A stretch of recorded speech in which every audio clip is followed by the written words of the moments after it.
យោងតាមក្រសួងការពារជាតិកម្ពុជានៅម៉ោង 11:06 នាទីព្រឹកថ្ងៃទី 18 ខែធ្នូឆ្នាំ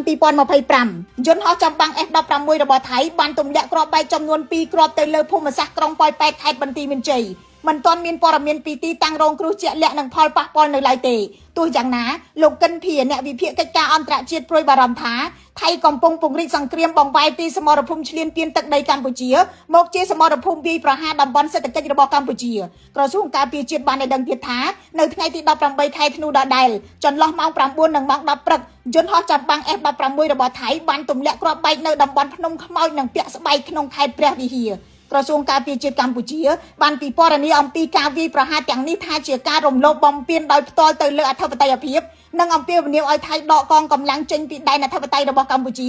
និងជៀសវាងសកម្មភាពឈ្លានពានដែលគំរាមកំហែងទៅដល់សន្តិភាពនិងស្ថិរភាពក្នុងតំបន់យ៉ាងណាក៏ដោយក្រសួងការពារជាតិអះអាងថាមកដល់ពេលនេះកងកម្លាំងកម្ពុជានៅតែឈរជើងរឹងមាំនៅគ្រប់សមរភូមិដើម្បីការពារមាតុភូមិនិងជនស៊ីវិលមិនមានការឆ្លើយតបពីភាគីថៃតាក់ទងទៅនឹងប្រតិបត្តិការតាមអាកាសដែលបានរាយការណ៍នេះទេគិតត្រឹមម៉ោង 12 ថ្ងៃទី 18 ខែធ្នូឆ្នាំ 2025